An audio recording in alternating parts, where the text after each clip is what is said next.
Hola, hola queridos hermanos, bienvenidos a este programa de Razón de Fe, gracias a RAC.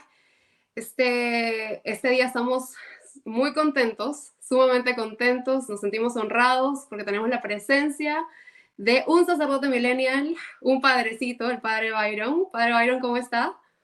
Muy bien, Alejandra, qué gusto poder compartir contigo este día. También pues muy contento porque sé que este espacio puede ayudar a muchas personas. Están todos cordialmente invitados a quedarse junto a nosotros. Gracias, padre. ¿Nos ayuda con una oración? Por supuesto, en el nombre del Padre y del Hijo y del Espíritu Santo.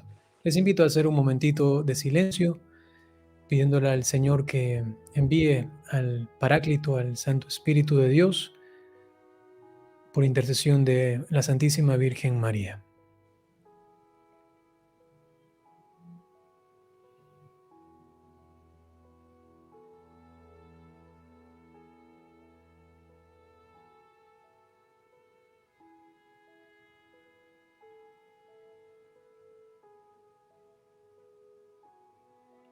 Por intercesión de ella, entonces, clamamos la venida de la tercera persona de la Santísima Trinidad.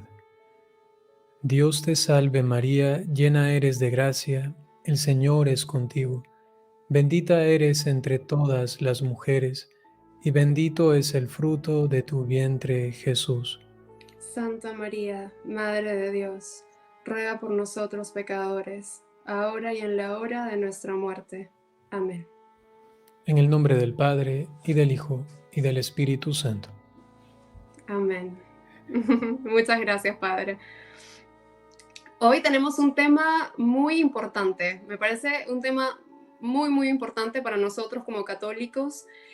Y tenemos pues aquí a una persona tan importante, tan especial para nosotros que nos puede ayudar a entender mejor lo que es el celibato. Padre, ¿qué es el celibato? Bien, hablando positivamente, el celibato es, primero que todo, un regalo, un don de Dios, que implica una llamada interior a entregarse de tal manera al Señor que implica no solamente la fe, el acto de fe, que implica no solamente mi tiempo parcial, que implica no solamente mi presencia, incluyendo mi corporeidad parcial, sino de una forma total.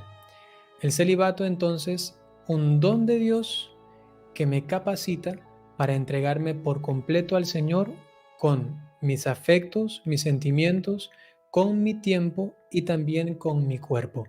Y por ello, esto tiene, digamos, de sentido negativo en cuanto renuncia, pero por algo superior, que la persona no tiene una pareja, es decir, que no tiene, como se dice, un novio, no tiene un matrimonio, ¿no? Y por consiguiente tampoco tiene hijos.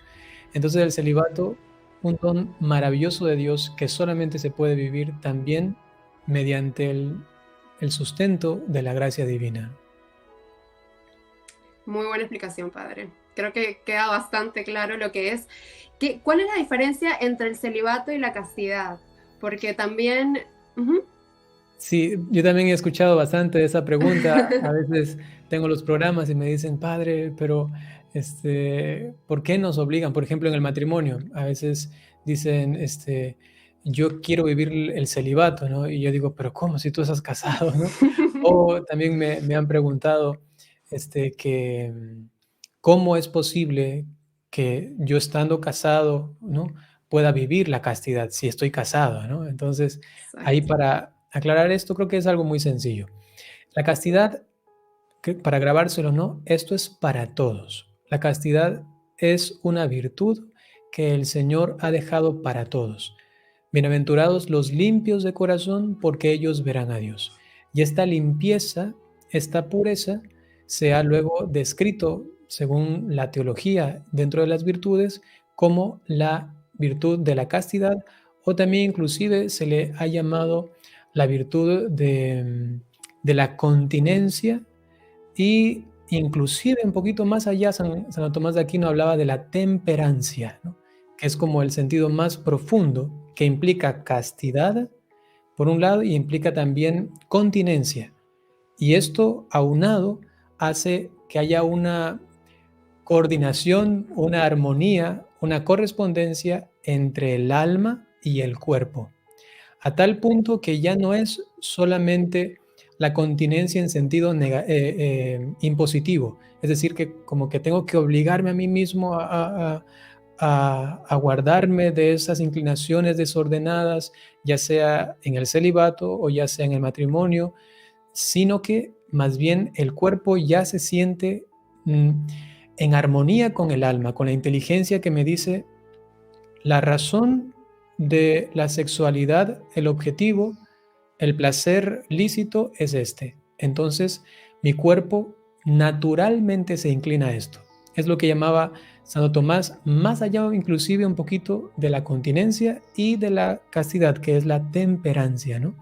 Y esto es muy importante, ¿no? También tenerlo presente porque a veces decimos castidad y pensamos que todo es de represión y para nada, ¿no?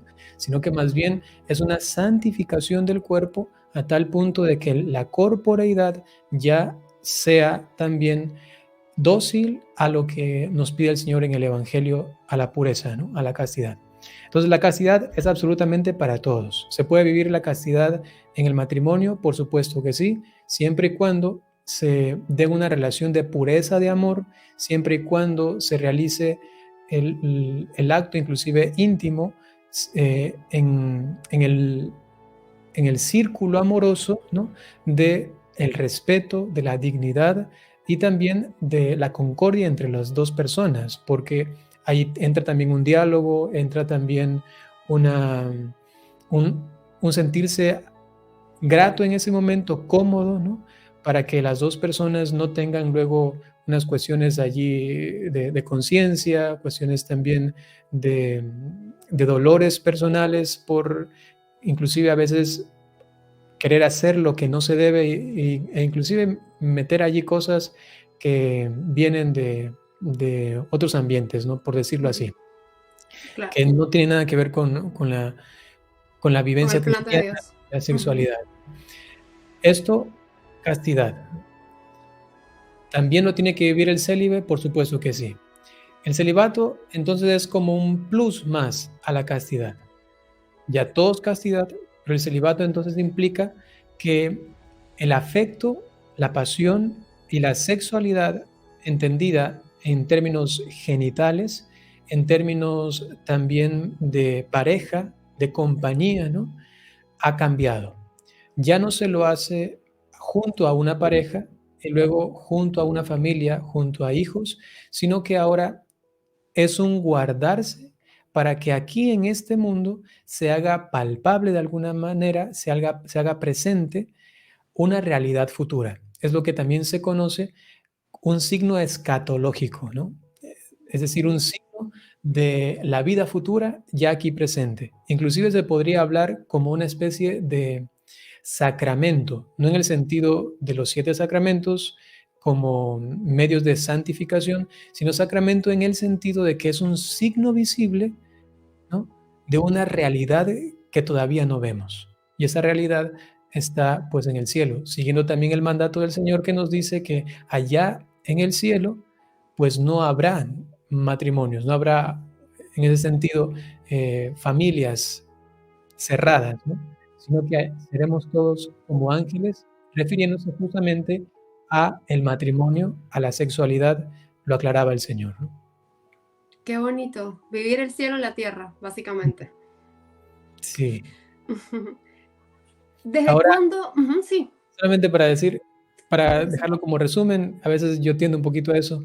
Entonces, celibato para todos, perdón, celibato, castidad para Casi. todos, ¿no? Para todos viviendo la pureza, ¿no?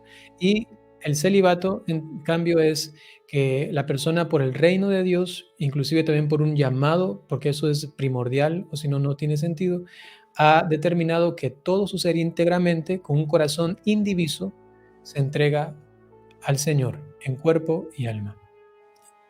Clarísimo, clarísimo, padre. ¿Desde cuándo es que se vive la práctica del celibato? Bueno, esto, si queremos irnos lo más atrás posible, podríamos remontarnos quizá a un profeta del Antiguo Testamento, a Jeremías, que es el profeta del cual se ha dicho tiene más paralelos con Jesucristo. Y dentro de uno de esos paralelos es justamente el celibato. El profeta Jeremías, algo inusual en el tiempo en el que él vivió, pues prefirió sencillamente vivir solo, es decir, tuvo la opción del celibato. Y de aquí se lo conecta con Jesucristo. Jesucristo, evidentemente, él vivió célibe, y hubo también dentro de sus seguidores quienes también desearon vivir como él, siguiendo también sus recomendaciones, y luego San Pablo cuando más exhorta a vivirlo, ¿no? Y podemos mencionar a San Juan como uno de los apóstoles, y el mismo San Pablo, que también decidió vivir sin una pareja. Y luego ya en el cristianismo concretamente se ha ido desarrollando paulatinamente. Entonces tenemos un primer momento en el que los sacerdotes eran casados, ¿no?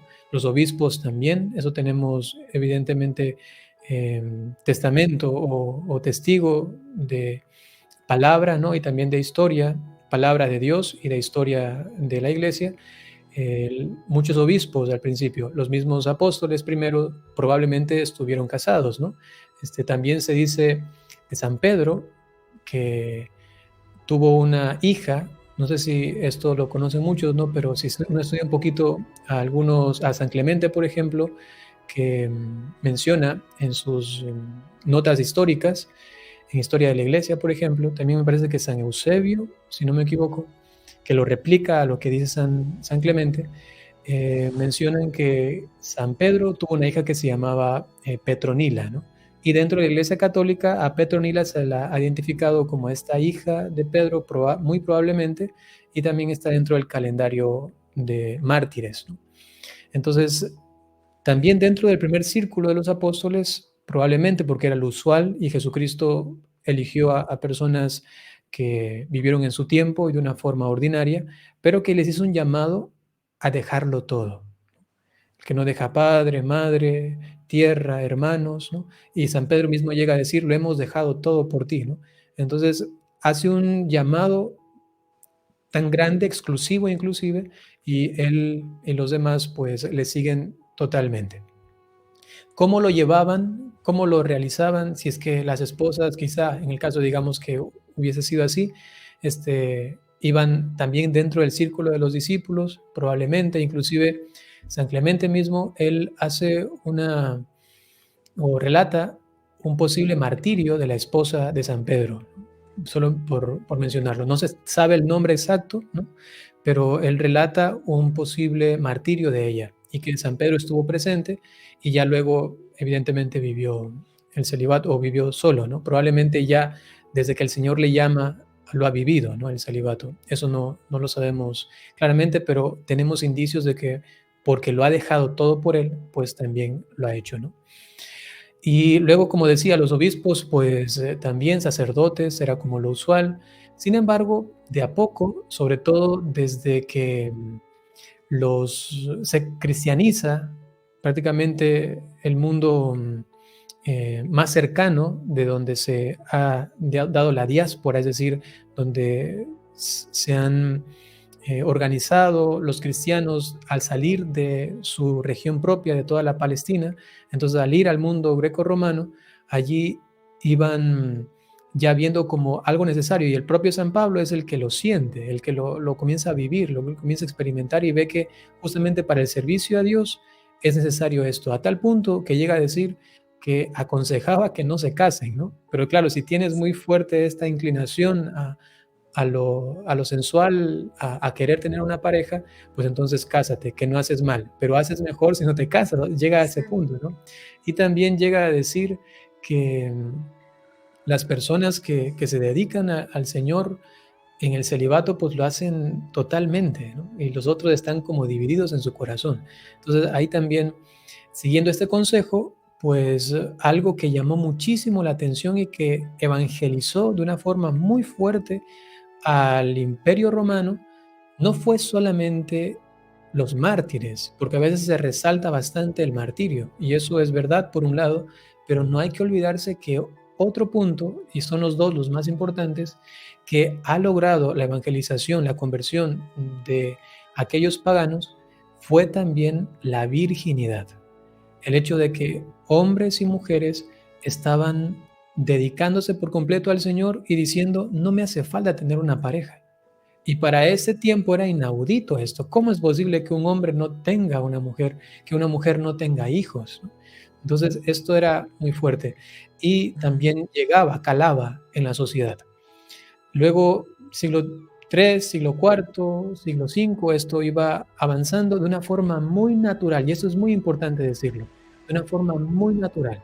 La Iglesia no impone todavía como una norma al respecto, sino que era algo que nacía del mismo sentir, de la misma experiencia de la fe, del ejercicio de la misión, que hombres y mujeres se estaban decidiendo por no tener pareja. Y de entre ellos, pues, eran los que eran ordenados obispos, sacerdotes, hasta que por medio de concilios, ¿no? Por ejemplo, en el siglo IV se da un concilio en el que ya se va un poquito como teniendo nociones de lo que luego será una normativa, ¿no?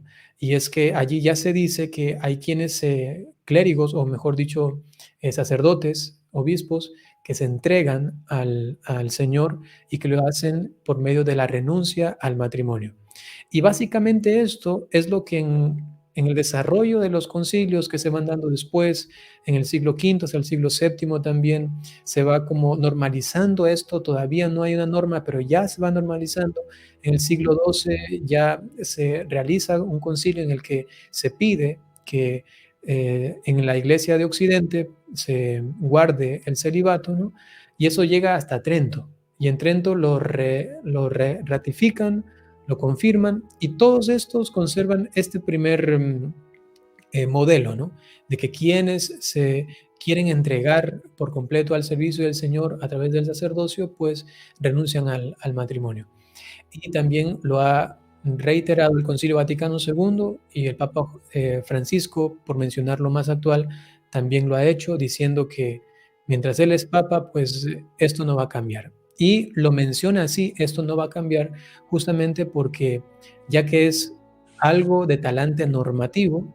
Por ejemplo, en la Iglesia oriental, ellos sí se casan, los sacerdotes, para llegar a ser obispo no, pero normalmente quienes quieren llegar a celebrar la misa, los sacramentos, ejerciendo el sacerdocio, pues pueden tener una pareja también con su normativa, evidentemente, ¿no? Que no pueden casarse después de recibirlo, sino que tienen que ser casados antes, deben tener cierta edad, cierto tiempo también de casados para que luego den testimonio y todo esto, ¿no? Entonces, ya que dentro del mundo occidental entró como una normativa, el Papa Francisco dice, mientras yo esté, pues esto no va a cambiar, porque teóricamente es posible que esto cambie en Occidente, sí, en teoría sí, pero en la práctica parece que esto no es en absoluto conveniente, ¿no? Siendo eso una riqueza tan grande de la Iglesia de Occidente, que es lo que nosotros conocemos. Padre, ¿y por qué fue que la iglesia vio que era necesario el celibato para los religiosos? Este, esta opción, primero habría que decirlo, Ujú. no se concibe sino después de una vivencia, de una experiencia natural. Eso es, Ujú. repito, es algo muy importante. Se van los padres del desierto, ¿no? Comienza a ver la vida eremítica, ¿no? Que son personas que dicen básicamente, ¿no? Dios, Jesús ya reina en la sociedad, porque en ese tiempo el mundo era cristianizado, prácticamente todo, ¿no? En el Imperio Romano. Dicen, bueno, aquí ya está evangelizado, el demonio ha salido de aquí, ahora queremos ir al desierto, ya que ahí no vive gente, para sacar al demonio inclusive del desierto, ¿no? O sea, que no viva, que el demonio no tenga chance en ningún lugar, ¿no?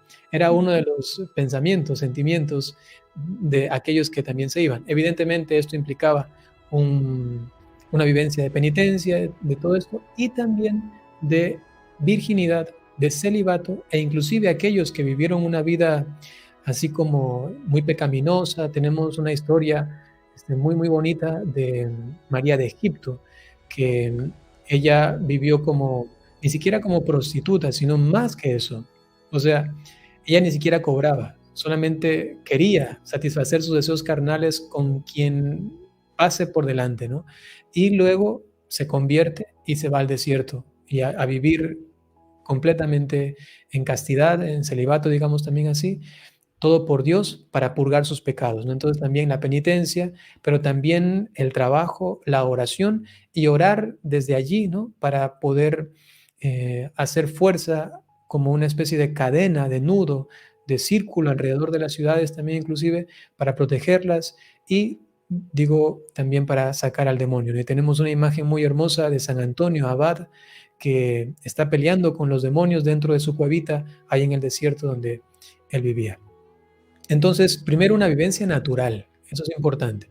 Y luego, pues ya cuando de la vida eremítica se pasa a la vida cenobítica, es decir, el cenobio, se dieron cuenta que sí, vivir de forma eremítica es una virtud muy grande, pero que no ayudaba a complementar la confirmación de la virtud.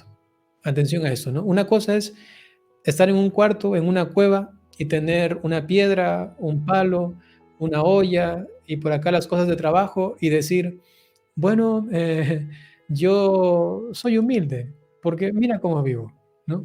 O yo soy paciente porque entre la piedra, entre estas artesanías que estoy haciendo o esto que estoy cosiendo y esos animalitos, esos grillos que están por ahí, entre ellos, pues yo soy paciente, estoy tranquilo, ¿no?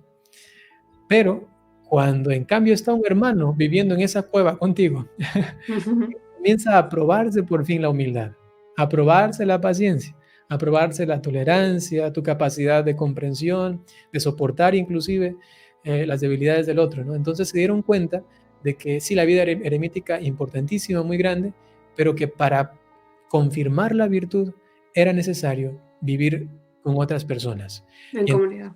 entonces, exacto, ¿no? Entonces se crea la vida cenobítica y consiste en vivir como ermitaños, pero en comunidad, básicamente.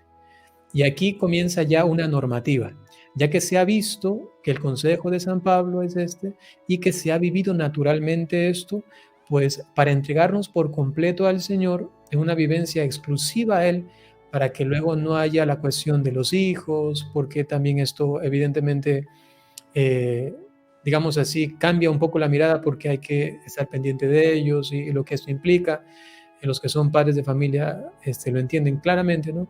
Entonces, se dieron cuenta de que la mejor forma para vivir ese corazón exclusivo, indiviso, era pues el camino del celibato, ¿no? Y luego ya se va eso también reglamentando dentro de los monasterios, de los cenobios y también de las comunidades religiosas que van saliendo de a poco, ¿no? Qué interesante, aprendí muchísimo, padre.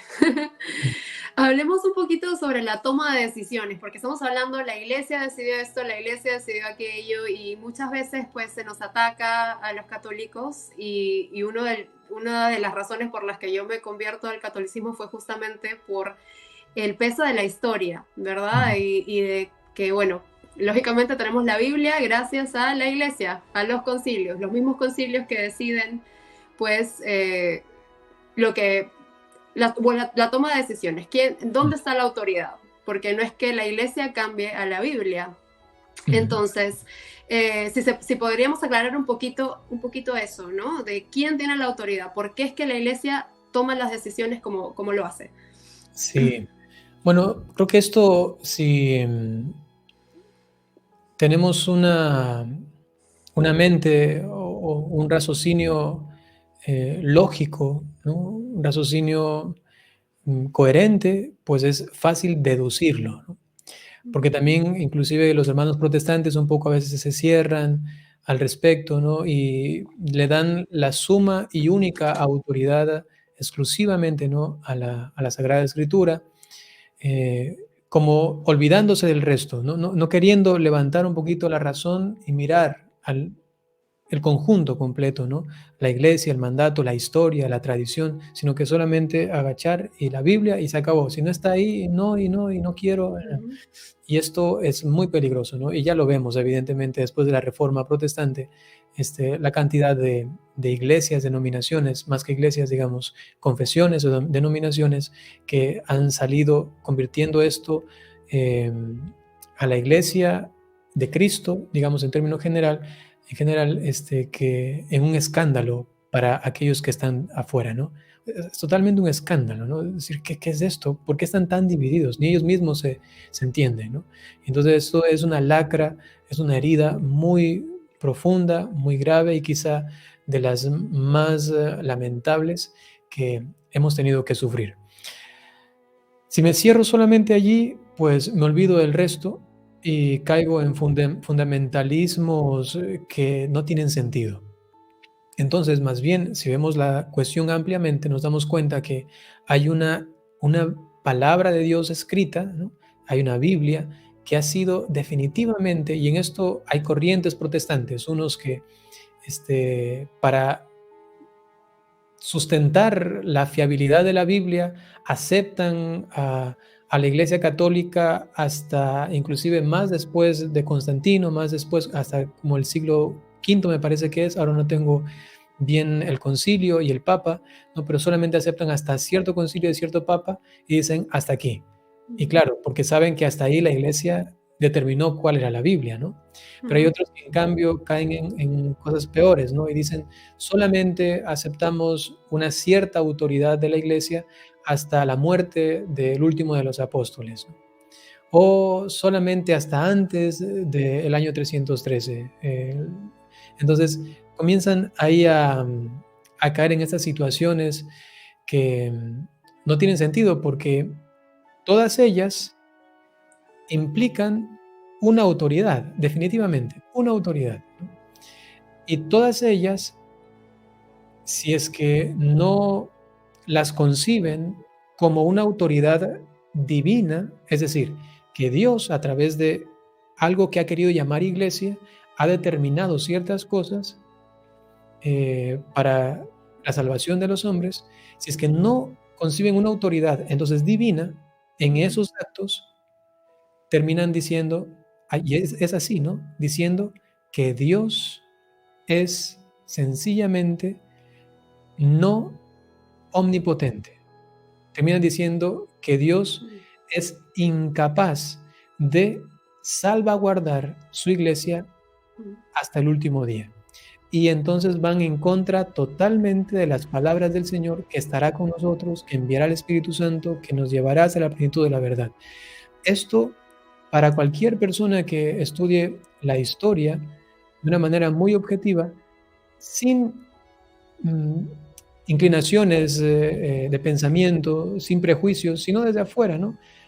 Tendría que necesariamente, conociendo los principios cristianos, los principios y las propiedades de Dios, pues que decir que es una iglesia que ha tenido una autoridad y que definitivamente para que sea válida y que sea divina, tiene que ser hasta el fin del mundo. O si no, no podemos confiar ni en la de los apóstoles, ni en la hasta de tal concilio o hasta tal otro concilio, sencillamente no hay cómo. ¿Por qué? Porque no ha sido divina. Y si no es divina, pues se acabó. Y no podemos confiar en la Biblia en absoluto. Entonces, si en cambio entendemos que hay una autoridad que ha dado Dios, que es divina, porque ha dado Dios mismo a través de la iglesia para el desarrollo, para las directrices, para el devenir, digamos así, de la historia y que la iglesia se permanezca firme en el depósito de la fe, pues si creemos en esto, sabemos que hay una iglesia que está conformada por hombres inspirados por Dios que han determinado que unos libros no son palabra de Dios. Por ejemplo, libros del Nuevo Testamento que se consideraban evangelios son más de 50 libros, ¿no? Entonces, decir esos no, y nos quedamos con 4, ¿no? Eso es impresionante. Habían tantos hechos de los apóstoles. El pastor de Hermas, también hay los hechos de los apóstoles de San Pedro, los hechos de los apóstoles, de otros apóstoles, de Santiago me parece también, hay otros apocalipsis, ¿no? Y que un grupo de hombres, inspirados por Dios, determinaron esto es palabra de Dios. Entonces hay una autoridad que autoriza que esos libros tengan autoridad. Entonces es una autoridad divina que se va como imprimiendo en la historia, en la iglesia, para que se, para que se mantenga la iglesia católica o la iglesia misma, ¿no? en la misma fe y que sea guiada por este mismo Dios que la va inspirando, ¿no? Entonces, evidentemente hay una autoridad y lo tenemos muy presente. También se habla en los evangelios, San Juan también habla muy claramente al respecto, ¿no? De atar y desatar, de perdonar y de no perdonar. Y esto implica no solamente a nivel espiritual, sino también a nivel jurídico, porque el atar y desatar para el judío, ¿no? Implicaba justamente esto, ¿no? Que no es solamente una cuestión espiritual, sino más bien jurídica, es una cuestión disciplinar. Y luego, pues la Iglesia, con su autoridad, determina que para Occidente se convierta el celibato en una norma. Y eso hay que concebirlo también como venido del Espíritu Santo, para no dudar de la autoridad divina que se hace visible a través de la autoridad de la Iglesia, ¿no?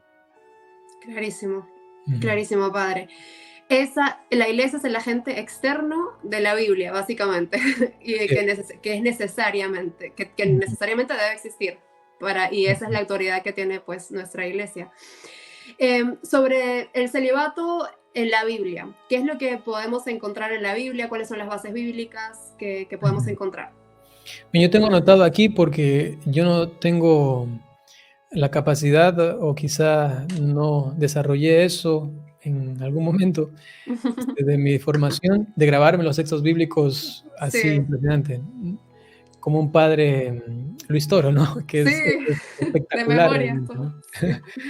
Entonces, más bien, yo tengo aquí anotado, ¿no? Podemos mencionar lo siguiente. Mateo 19:10 y versículo siguiente nos habla de una renuncia al matrimonio, ¿no? Y Jesús dice literalmente, ¿no? A sus discípulos, no todos entienden este lenguaje, sino aquellos a quienes se les ha concedido. ¿Y de qué está hablando el Señor? Justamente los discípulos le dicen, si tal es la condición del hombre respecto a su mujer, no trae cuenta casarse, porque Jesús estaba hablando de que solamente podía casarse con una sola mujer. Entonces luego ellos todos dicen, pero, solo con una mujer, pero entonces no tiene sentido casarse. Y él dice, no todos entienden este lenguaje, sino aquellos a quienes se les ha concedido, ¿no? Es decir que, a ver, solo se les concede casarse a quienes entienden ese lenguaje, está diciendo el Señor. Y a los que no, es decir, a los que no entienden ese lenguaje o entienden ese lenguaje, está diciendo a los que son capaces de vivirlo. Normalmente uno piensa a lo contrario, ¿no? Como si la opción primera es el matrimonio y los que por allí no tienen habilidades quizá en el amor y esas cosas, pues que vaya a hacerse cura, ¿no? Como diciendo, el que pueda vivir eso del celibato, pues que vaya allá, ¿no? Más bien es al revés, el Señor dice, el que pueda vivir el matrimonio, ¿no? El que pueda vivir con una mujer, que se case. No, el resto, no, más bien está diciendo, se les ha concedido esto de casarse solamente a algunos, ¿no? Entonces Hasta hablando también, de vocaciones, ¿verdad? exactamente, ¿no? Y está hablando de la vocación al matrimonio, que solamente a algunos se les ha concedido. Los que entiendan esto, pues que se casen con una sola mujer, en el caso del hombre, ¿no? Y el resto está intuyendo allí, pues, entonces que no se casen, ¿no? Porque no entienden esto, ¿no? Entonces tenemos una primera base bíblica en el Evangelio de Mateo al respecto de el celibato, de entender también como una misión, una vocación, las dos cosas. Por un lado el matrimonio y por otro lado también la vida celibataria. También se habla de la resurrección, una resurrección donde no habrá matrimonio. Y esto está en Mateo capítulo 22, versículo 30. Y dice el Señor, Jesús le respondió, ¿estáis en un error por no entender las Escrituras ni el poder de Dios. Pues en la resurrección, está hablando aquí con los saduceos, ¿no? Que ellos no creían en la resurrección. Dice, pues en la resurrección ni ellos tomarán mujer ni ellas marido, sino que serán como ángeles en el cielo. Aquí ya está hablando de la vivencia que se dará en el futuro, en el paraíso, en el cielo. Y si ya se habla de esto, hay quienes inspirados también en este texto, pues dicen, lo que vamos a vivir en el cielo, ¿por qué no ya comenzar a vivirlo aquí en la tierra, ¿no?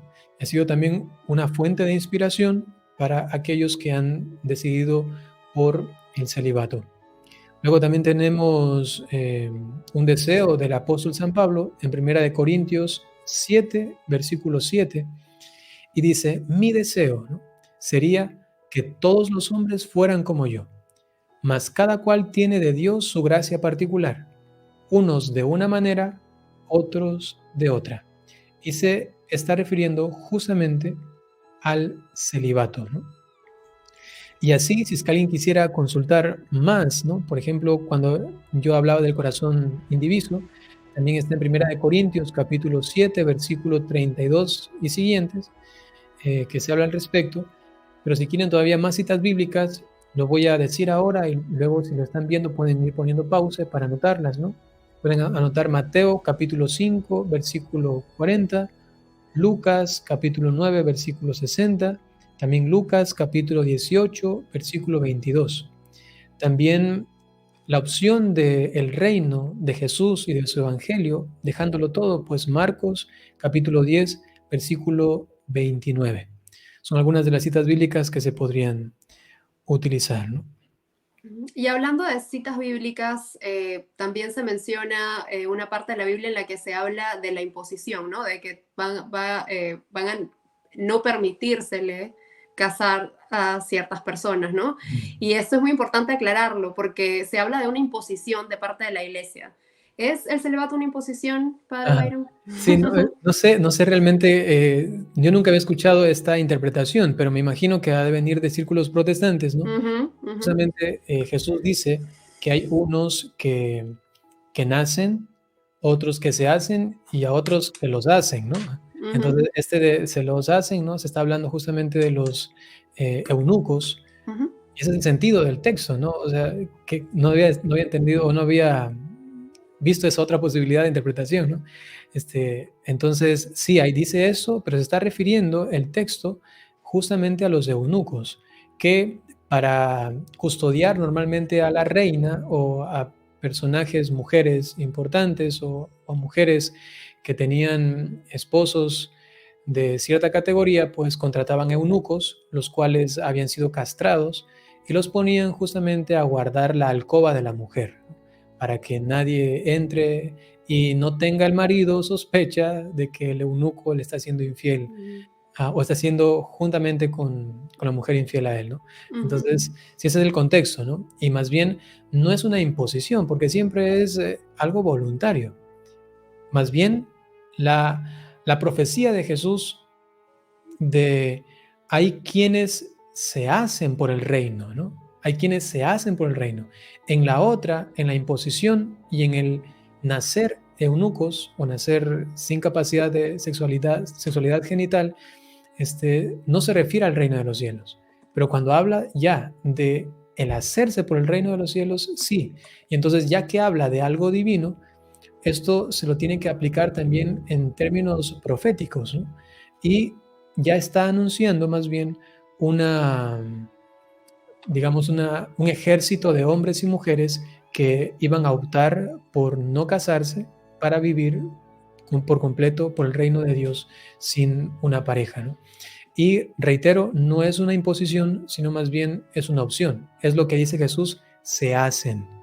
Y entonces se ha visto a lo largo de la historia que, como he dicho, ha sido algo natural, no impuesto, y que luego, pues la Iglesia, al ver la sacralidad, la dignidad, la hermosura de esta elección a través del celibato, la elección del Señor a través de este modo de vida, lo ha determinado como una normativa y que no impone a nadie hacerlo, sino que si quieres hacerlo en este estilo de vida, pues asume el estilo de vida, que el celibatario implica el sacerdocio. Si no quieres ese estilo de vida, puedes servir al Señor de otra forma. Puedes anunciar, puedes predicar, puedes hacer mucha oración, puedes hacer todo esto también de otra manera, ¿no? Viviendo quizá como una virgen consagrada, como un laico consagrado, si no te quieres casar, si quieres casarte a través del matrimonio, también se puede servir al Señor, ¿no? Evidentemente son estilos de vida distintos y cada uno de ellos integra algo. Es como decir, luego al matrimonio, ¿no? Como que si fuera una imposición al hombre de que solo tiene que ser con una mujer. No, pero ¿y por qué no con dos? O está bien, Exacto. me caso con una y no me caso con dos, solo me caso con una, pero tengo algo por ahí, ¿no? Con otra más, ¿no? Y uno podría decir, la iglesia se está inventando eso, porque Jesús solamente prohibió el casarse, luego también habla de la infidelidad, ¿no? Pero ¿y qué pasaría como Jesús no habló de que se pongan de acuerdo para que no sea una infidelidad, ¿no? Sino que la mujer lo acepte, ¿no? Como existe actualmente este poliamor, ¿no? Que no se casan y luego tienen ellos mismos parejas y dicen, no pasa nada, yo te doy permiso acá, que no sería una infidelidad en términos teóricos, ¿no? Entonces, ponerse de acuerdo así, y uno diría, la iglesia está imponiendo que solamente sea un hombre y una mujer y eso de acá. Evidentemente no tiene lógica porque se ha constituido en una forma de vida, ¿no? Y en el mundo occidental, querramos o no, se ha constituido en una forma de vida, ¿no? Que la iglesia, en su sabiduría y también inspirado por el Espíritu Santo, evidentemente ha determinado que sea una normativa, ¿no? Y que hasta el día de hoy se ha establecido así porque ha sido la forma de vida, la forma de vivencia de quienes van hasta el sacerdocio, ¿no? Clarísimo. La llamada es una invitación, básicamente. Como dijo Jesús, el que quiera venir tras de mí, que deje todo, básicamente. Y hay distintas formas del celibato, porque como mencionó usted, hablamos también de los laicos consagrados, que es un tipo de vivir el celibato del mismo modo.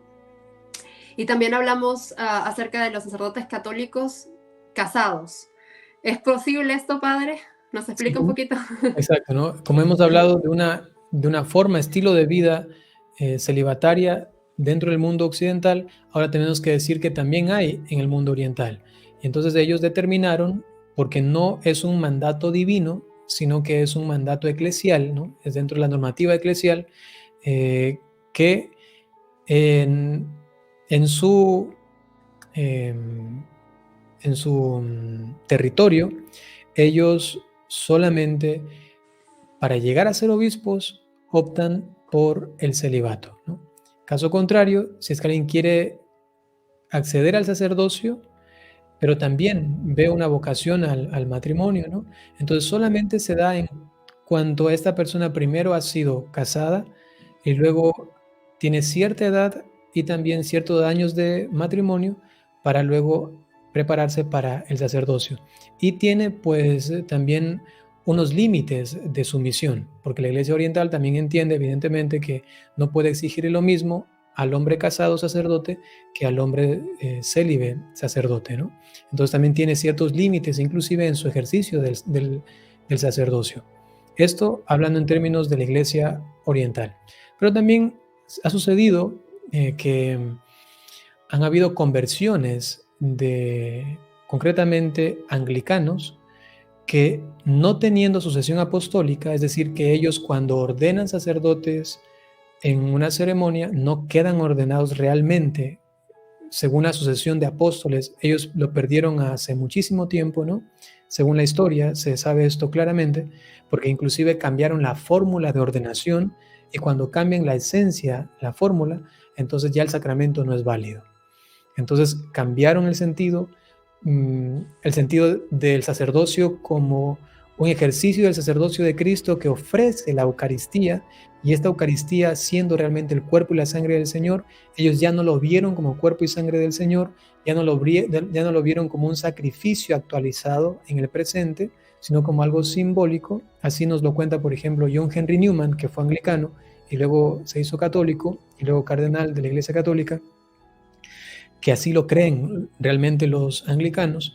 Entonces la iglesia, a sabiendas de esto, no teniendo ya la forma de ordenación, aun cuando tenían obispos que lo eran, pero al cambiar esto, entonces ya perdieron la sucesión apostólica y actualmente han habido conversiones de anglicanos que han sido sacerdotes y que han querido regresar a la Iglesia Católica, y la Iglesia, mirando la situación, examinando la situación de cada uno de ellos, entonces los admiten a la Iglesia Católica, y a algunos, por ver la situación, por ver su vocación también, si es necesario también, si sirve para la iglesia, entonces a algunos les ha permitido mantenerse evidentemente en el matrimonio y también recibir el orden sagrado. Y tienen ellos unas, ahora no recuerdo muy bien el nombre técnico, me parece que es prelatura, ¿no? Una prelatura específica donde ellos, sí, el nombre es prelatura, ¿no? Una prelatura específica donde ellos ejercen el ministerio sacerdotal siendo casados. Y también hay otros que eran sacerdotes, se hacen ya católicos, salieron del mundo anglicano, y que la iglesia mira que no es necesario y sencillamente se quedan como padres de familia, como laicos, ¿no? Qué Entonces, interesante. también esto dentro de la iglesia, ¿no? Ujú, interesantísimo. Y también existe el diaconado permanente que mucha gente no conoce. Sí, es algo que inclusive se perdió de vista por mucho tiempo, ¿no? Prácticamente en los últimos siglos, y solamente con el Concilio Vaticano II algo se menciona, y luego en años posteriores se ha ido intensificando y se ha abierto otra vez la posibilidad, aunque nunca estuvo cerrada de hecho, pero ya no se Ujú, vivía, ¿no? Pero se abrió cada vez más, se hizo como, digamos, como propaganda para que los hombres que vean que tienen una vocación de servicio más grande al Señor, pues puedan acceder al diaconado permanente en el caso de jóvenes, en el caso de aquellas personas que no quieren casarse, pero tampoco quieren llegar a ser sacerdotes, pues llegar al diaconado permanente, sin familia, ¿no?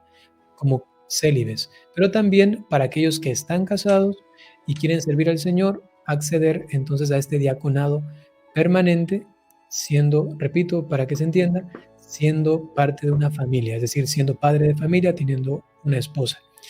Y hay también que decir esto: estos clérigos no son célibes.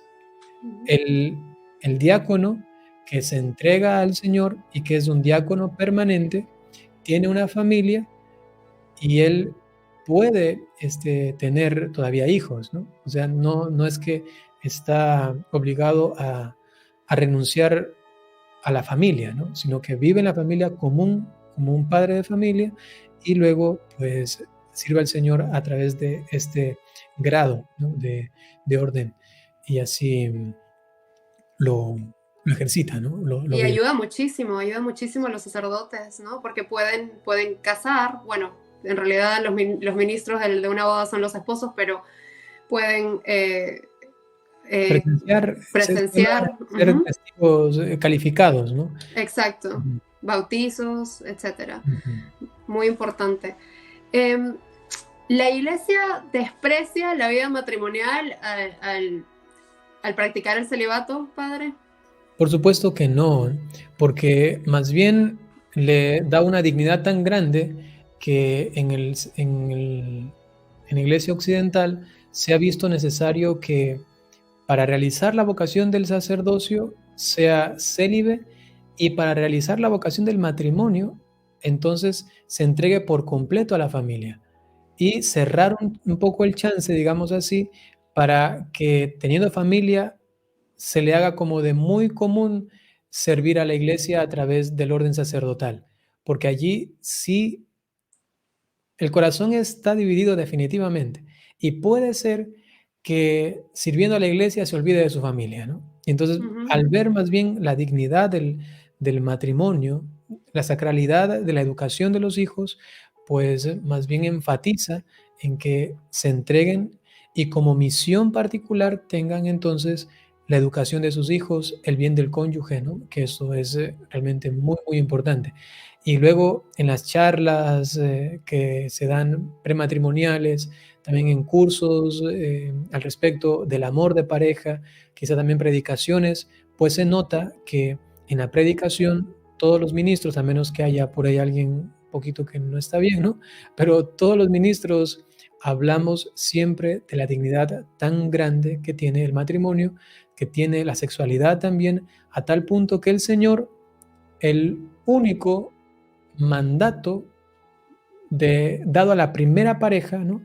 Que no fue abolido, porque ellos fueron sacados del Edén, fueron prohibidos de gozar de la presencia del Señor.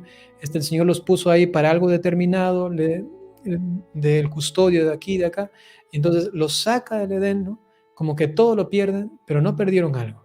Lo que no perdieron fue justamente el amor de pareja. Entonces se dice en el prefacio, sí, en el prefacio de matrimonio, no, estoy mal. Se dice en la oración que se hace después del Padre Nuestro en la liturgia matrimonial, que es algo que solamente sucede allí en el rito del matrimonio, ¿no? Que después del Padre Nuestro se le pide a los novios que se pongan aquí un poco más adelante y se hace una oración sobre ellos, ¿no? Y ahí se dice que justamente la única, digamos, bendición o el único mandato que da Dios a la primera pareja, que no fue abolido y que se mantuvo hasta Jesucristo, y que luego Jesucristo lo elevó a la dignidad de sacramento, es justamente la unión del hombre y la mujer, ¿no? Entonces, para los católicos, para la Iglesia Católica, tiene un valor muy, muy grande, ¿no? ¿Y qué sería, pues, de la Iglesia Católica sin familias santas que dan vocaciones, ¿no? Exactamente. Padre, una pregunta personal. A ver. Tú viviendo el celibato, ¿te sientes reprimido?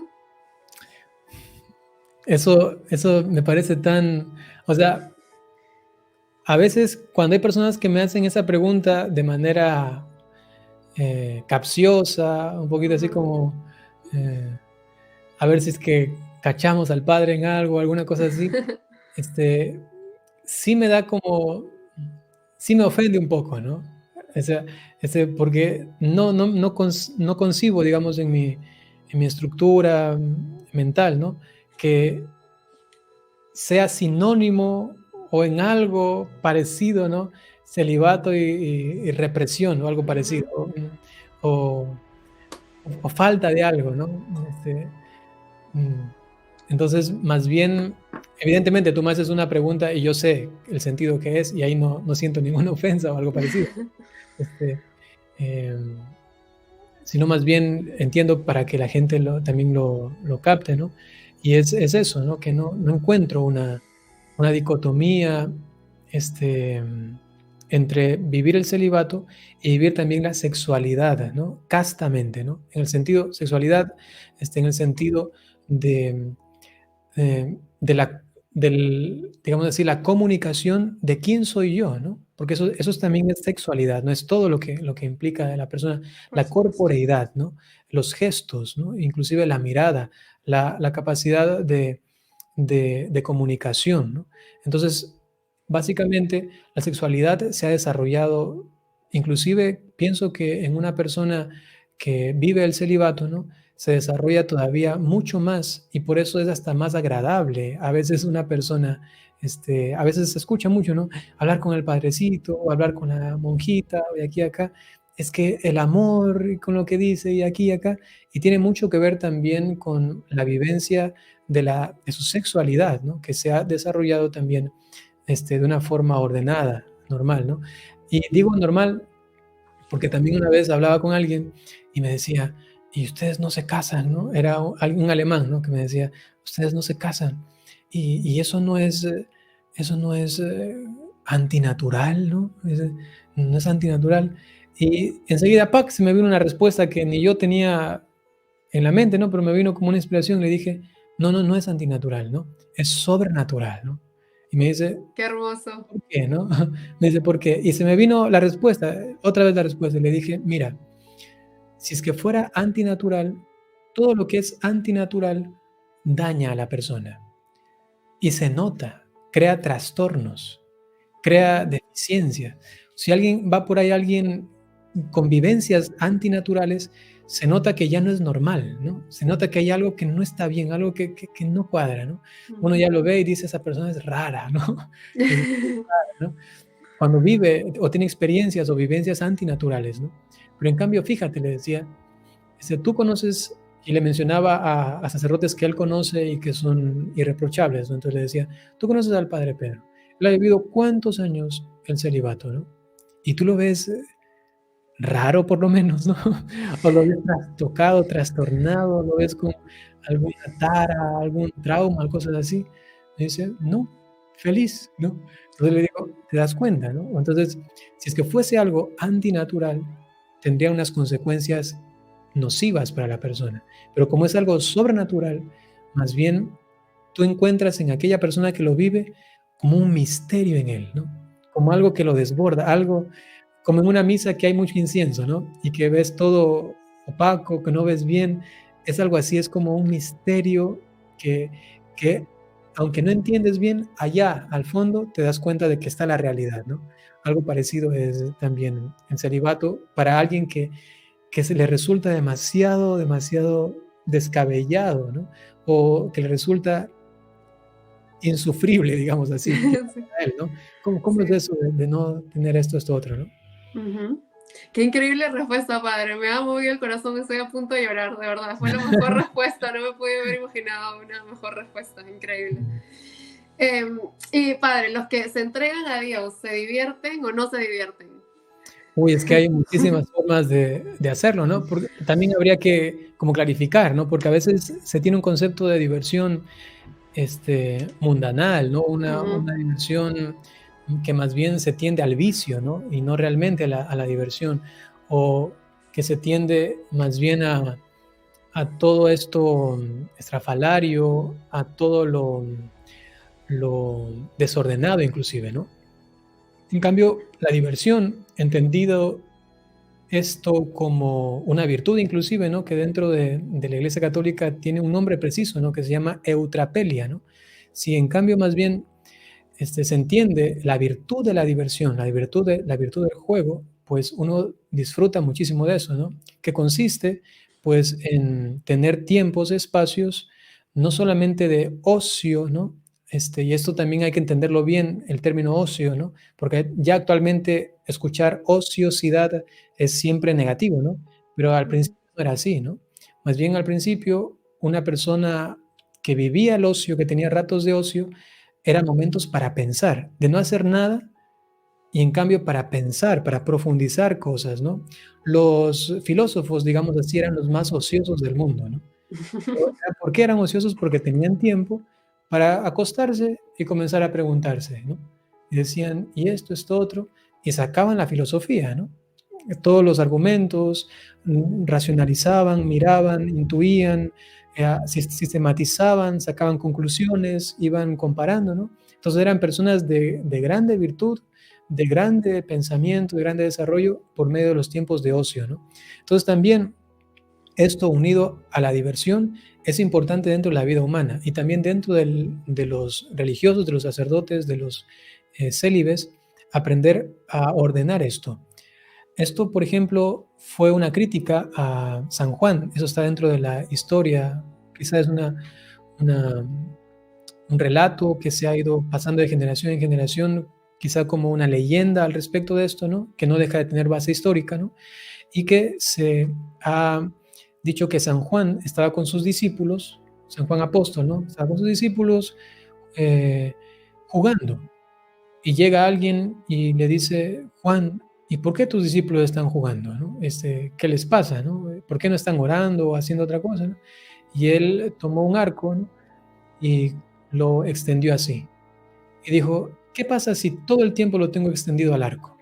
Y el otro dijo, termina rompiéndose. Entonces le dijo, de la misma forma pasa con nosotros, ¿no? Ellos no pueden estar todo el tiempo tensionados o en una sola cosa, en lo que llama Jesucristo también en el trabajo de la fe, ¿no? En el sentido del trabajo que Jesucristo lo presenta, ¿no? Cuando dice qué tenemos que hacer y él habla del trabajo, ¿no? Y al respecto de la fe. Y Entonces, no estar todo el tiempo tensionado, sino que un momento distensionarse, ¿no? Entonces, entendiendo bien el sentido, luego habría que hacer una catequesis al respecto de la eutrapelia, Ujú. que tiene que ver con en qué momento se debería hacer, cómo, qué cosa es lícita, qué cosa no, y aquí acá Santo Tomás de Aquino habla al respecto y lo explica muy detalladamente, ¿no? Entonces, al entender bien lo que significa la diversión, pues un partido de fútbol, ¿no? Ir a un partido de vóley, no sé si así también le llaman por allá, Sí.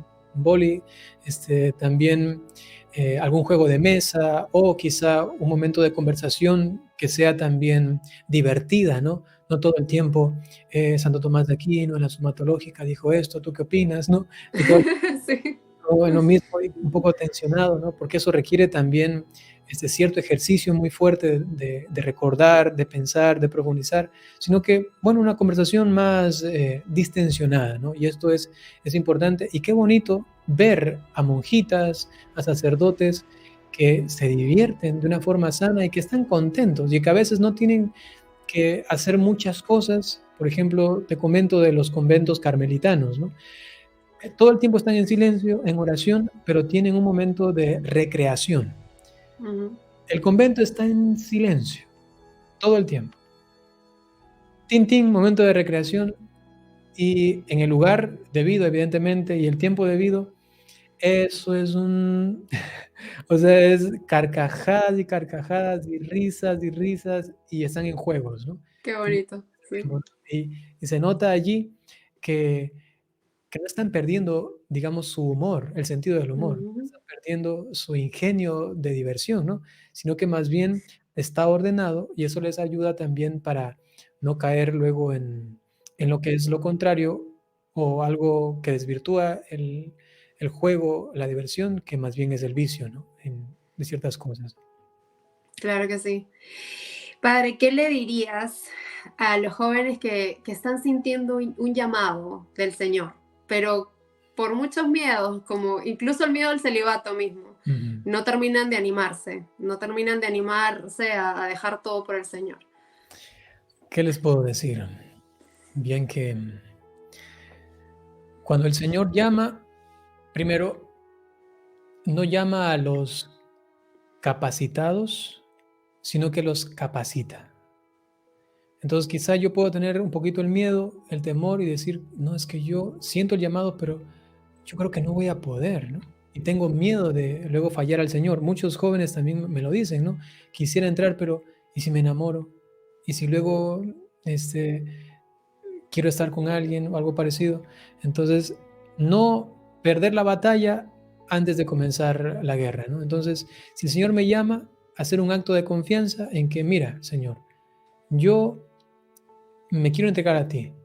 Tengo mis debilidades, tengo mis situaciones, lo comparto con mi director espiritual o con quien me pueda aconsejar espiritualmente, con ciencia también, sabiduría, y entonces quiero, también siguiendo el consejo de ellos, ¿no? Entregarme a ti por completo. Tengo esos temores, de estos miedos, ahora me los trago, ¿no? Y sencillamente voy a hacer esta experiencia. Y hay que recordar esto, ¿no? Que no porque uno entra al seminario ya está condenado, digamos, algo así. O porque ya entra al seminario se acabó. Tú nunca más vas a salir de allí. Por supuesto que no. Entras y es justamente un discernimiento. Así como cuando tienes tu novia y estás allí con ella, es un discernimiento. No significa que Ujú. ya te vas a casar con ella definitivamente. Tienes, sí, la idea y la probabilidad de que sea ella, por eso has accedido al noviazgo. Así también en el seminario o si entras a una vida religiosa, tienes la probabilidad y quisieras que sea así, que sea con el Señor, ¿no? Por completo. Entonces comienzas el proceso de formación y ahí te vas a ir dando cuenta, ¿no? Entonces, no te olvides que esto es un don de Dios y que si solamente dependiese de nosotros, pues si nos alejamos de Dios, como decía San Felipe Neri, pues los traicionamos al Señor peor que Judas, ¿no? Entonces eso hay que tener también en cuenta. Es un acto de mucha confianza y de saber que el Señor en el camino nos va a ir capacitando para incorporar esta vivencia de una forma plena. Ujú. Qué lindo, perfecto. Y es cierto que uno pues pierde cosas y se entrega a Dios. ¿Qué es lo que usted cree sobre eso? Perder cosas. Bueno, de alguna manera sí se pierden cosas, se pierden experiencias también que son propias o que son contradictorias a la del sacerdocio, ¿no? Eso es evidente, ¿no? Por ejemplo, yo lo voy a poner un poco así dramático, pero es también oportuno que se tenga claridad al respecto. Estás renunciando a que cuando estés enfermo, ¿no? O quizá inclusive en alguna enfermedad mortal, no solamente una enfermedad común, y ya quizá en el hecho de muerte, estás renunciando a que una mujer esté a tu lado, te esté acompañando y te diga, tomándote de la mano y dándote un beso en la frente, ¿no? O en tus labios, estoy aquí contigo, ¿no? Y tener esa experiencia, ¿no? Tan, digamos, tan romántica, inclusive, aunque sea en el hecho de la muerte, ¿no? Estamos renunciando a eso. Muchos sacerdotes eh, viven su momento de muerte en oración, ¿no? O sea, están pidiendo al Señor, Señor, estoy contigo, ¿no? Y si ya me llamas, aquí estoy, ¿no? Y no hay la mano de nadie, no hay los labios de nadie, no hay el calor, digamos, cercano de tu amada, ¿no? O algo parecido, ¿no? Entonces, se va a perder esa experiencia, por supuesto, pero se está en cambio haciendo un intercambio, ¿no? Hay un intercambio. Evidentemente pierdo esto, pero estoy ganando algo que creo para mi corazón y para mi vocación es inclusive más sublime, y por eso es que me siento llamado a esto, porque lo veo, lo entiendo y quiero vivirlo, ¿no? Para alguien que tiene la vocación al matrimonio, en cambio dirá, no, es que no me veo así, yo quisiera que si no está él o no está ella, que estén mis hijos, ¿no? Ahí al lado mío y esto de acá, tener a sangre de mi sangre, ¿no? Ahí al lado mío diciéndome que, que están allí, ¿no? O algo parecido. Entonces ahí se va notando, ¿no? Quiénes están llamados a la vida del sacerdocio, a la vida del celibato, ¿no? Entonces se pierden ciertas experiencias, solamente las que son contradictorias a esta vivencia, ¿no?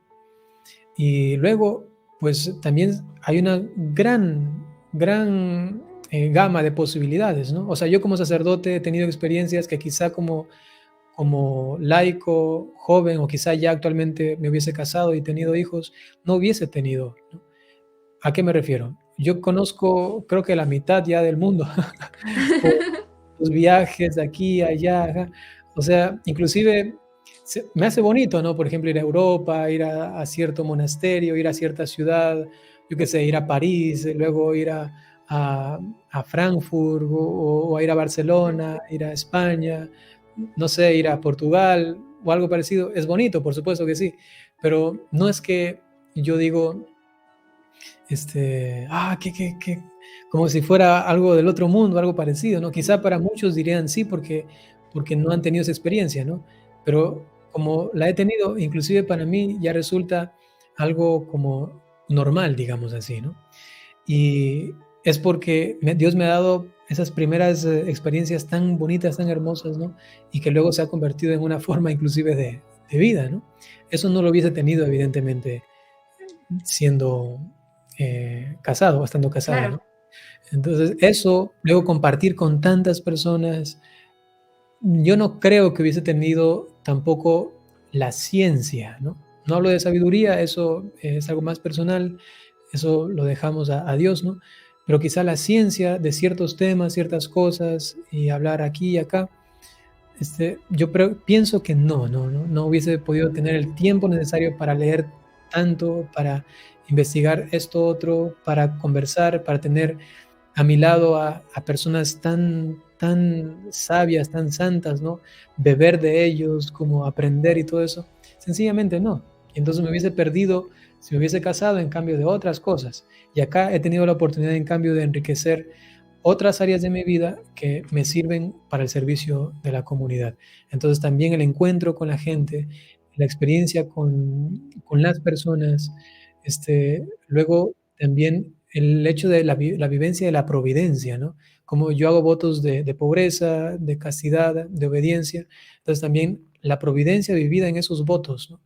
y cómo Dios se va manifestando, y a veces sin tener dinero, sin tener nada, irse a una misión y tener la experiencia de cómo Dios se preocupa también de sus hijos, ¿no? Y como el trabajador merece su salario, entonces de alguna manera ahí está, esto de aquí, esto de acá, y nunca, nunca me ha faltado nada, a tal punto que tengo que decir que todo lo que tengo de ropa y de cosas, todo ha sido dado por la generosidad de las personas, ¿no? Yo no tengo plata, ¿no? O sea, no tengo ni todo ha sido dado por la generosidad y eso, entonces lo entiendo, todo eso es de la iglesia, ¿no? Todo eso es de la iglesia, ¿no?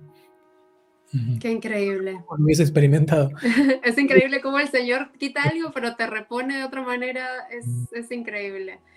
Una pregunta, ya la última pregunta para no quitarle tanto tiempo, Padre, le agradecemos infinitamente. No sabe lo felices que estamos de tenerlo y de ujú, lo agradecidos que estamos. La última pregunta, porque se suele hablar mucho de este tema, es los abusos sexuales de menores, ¿no? Relacionándolos con el celibato. ujú. ¿Puede ser esta una causa? ¿Qué es lo que se cree? Bueno, esto creo que se zanja fácilmente, ¿no? En otras denominaciones, digamos, en otras confesiones cristianas, se ha pensado, no como principal o primordial punto, pero que sí ha sido contemplado al respecto, de quitar el celibato a los sacerdotes, ¿no? Entonces se les ha quitado, no quiero mencionar ahorita ninguna denominación para que no se sientan ofendidas, ¿no? Pero ahí se sabe eso es de hecho, ¿no? Entonces han quitado el celibato, se han casado, pero no se ha reducido esto, ¿no? O sea, también han habido esos abusos, ¿no? ¿Y por qué se da esto, no? Porque no es una cuestión de, a ver, digamos así claramente. Normal, una persona normal no va a llegar a abusar de un niño. Así de claro, ¿no? Entonces, así sea que esté casado o no esté casado, si no está normal, es decir, que no hay algo que está mal en su psicología, en su afectividad, en su sexualidad, si algo está mal, esté o no casado, va a estar mal. Y esto tiene consecuencias. No por el hecho de que tenga yo sexualidad a nivel también genital con otra persona, me va a ordenar. No, no, no. Ujú. O sea, eso no ordena nada, ¿no? En absoluto. Si tengo una herida, hay que sanarla, hay que ordenar. Y si es necesario también, pues ir a especialistas, una cuestión más clínica, médica, psicológica, pues esto es muy necesario. Entonces, ahí la cuestión se entiende claramente. Una persona normal no va a abusar, ¿sí? Quien lo va a hacer es una persona que no está bien. Ujú. Y si es que el celibato hiciese anormal a una persona, pues sencillamente todos los sacerdotes, o la gran mayoría, tendría que ser abusador, ¿no? Y eso evidentemente no es así. Más bien, y disculpen que lo diga así, pero eso hay que decirlo también en honor a la verdad, dentro de la familia ocurren la mayor cantidad de abusos y están casados y Ujú. son de padres de familia, son de tíos Tristemente. y a veces, bueno, hay un sinfín de situaciones y de personas que dentro del rol de la familia, pues lamentablemente están más propensos a convertirse también en abusadores por la cercanía, por la situación familiar, por las rupturas también de las familias actualmente, ¿no? Y entonces no se trata de una cuestión que es producida por el celibato, sino más bien algo mucho más de fondo, ¿no? Que tiene que ver inclusive con cuestiones desde la casa, desde la familia, desde cuando eran pequeños. Si se analiza el historial de una persona abusadora, definitivamente sus raíces vienen siempre desde cuando era pequeño, ¿no? Y de esto, hablando de esto, ¿no? Vemos documentales de personas abusivas, ¿no? En Netflix, que ahora se ha hecho muy popular, y todas siempre apuntan otra vez al principio, ¿no? Y entonces es una cuestión que poco se habla muchas veces o que no se quiere afrontar y que por un resentimiento contra la iglesia, pues ya van buscando. Ah, es que tiene que ser por el celibato. Ujú. No tiene nada que ver. Sí, y justamente lo mencioné en un programa anterior con Fray Nelson hablé de el nieto de Billy Graham, que es una personalidad para los evangélicos, ¿no? Que fue una personalidad para los evangélicos, un predicador muy, muy famoso. El nieto de él, pues, fundó una asociación que se dedicaba básicamente a indagar a estos casos de abuso dentro de la iglesia evangélica. ¿Y qué fue lo que vieron? El nieto de Billy Graham dijo, pues, definitivamente la iglesia evangélica ha sido muy dura, ha sido muy injusta con la iglesia católica porque está en una situación incluso peor que la Ujú. iglesia católica y los pastores se pueden casar. Entonces no hay ningún tipo de relación entre el celibato y pues el abuso sexual. Qué buen dato, sí. Ujú. Sí. Bueno, padre, le agradecemos con el alma, con el corazón por haber estado aquí con nosotros. Lo queremos muchísimo y bueno, un abrazo muy fuerte en Cristo y María. Gracias por Con su todo tiempo. gusto haber compartido con ustedes, ¿no? Hasta la próxima. Sí, si nos puede dar su bendición antes de Por irse. supuesto. El Gracias. Señor esté con ustedes. Y con tu espíritu. La bendición de Dios Todopoderoso por intercesión de la Santísima Virgen María, San José y todos los ángeles y santos, en el nombre del Padre y del Hijo y del Espíritu Santo. Amén. Amén. Muchas gracias, padre. Hasta la próxima. A ti.